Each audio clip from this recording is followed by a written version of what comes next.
কোরআনে কারীম ইয়াদ রাখার জন্য করার জন্য আমি আপনাদেরকে পরামর্শ দেব। 1 নম্বর, তেলাওয়াত করার সময় দেখে দেখে তেলাওয়াত করবেন।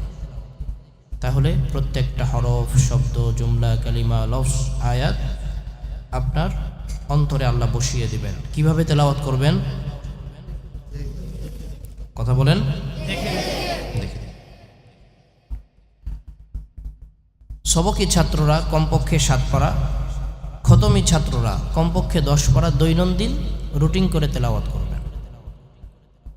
সবকি ছাত্ররা কয় পারা? 7 পারা। খতমি ছাত্ররা কয় পারা? 10 পারা। নম্বর 3, নামাজে তেলাওয়াতের অভ্যাস করবেন।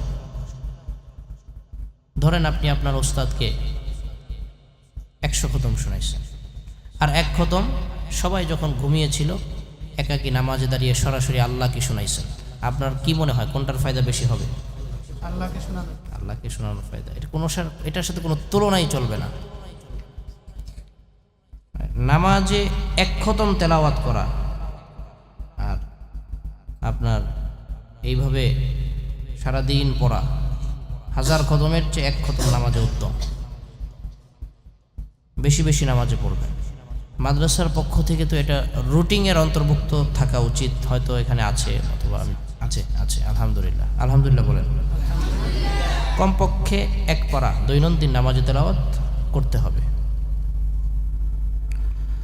নম্বর 4,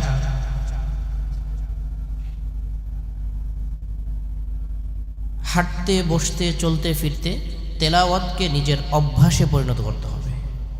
বাবা মা মাদ্রাসায় ভর্তি করে দিছে, বাধ্য হয়ে পড়তেছি, ওস্তাদ নাহলে মার দিবে, এটা বাধ্য হয়ে পড়া এটা না। মানে তেলাওয়াত করাটা আপনার একটা অভ্যাস। কেমন? তাহলে আপনি যখন হাঁটাচলা করবেন, চলাফেরা করবেন, অন্য কাজ করবেন, আপনার মুখে কথা থাকবে নাকি তেলাওয়াত থাকবে? সর্ব অবস্থায় আপনাকে কি করতে হবে? তেলাওয়াত করতে হবে। তেলাওয়াতকে নিজের অভ্যাসে পরিণত করতে হবে।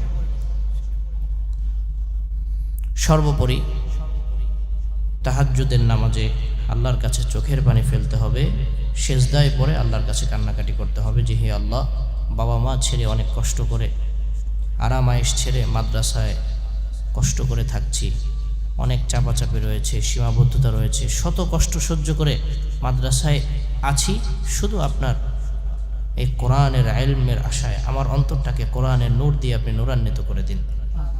সব সময় আল্লাহর কাছ থেকে চেয়ে নেবেন। আল্লাহর কাছে কোনো কিছুর অভাব নেই। আল্লাহ রাব্বুল আলামিন আপনাদের প্রত্যেককে যোগ্য হাফেজ, সব সময় আল্লাহর কাছ থেকে চেয়ে নেবেন। আল্লাহর কাছে কোনো কিছুর অভাব নেই।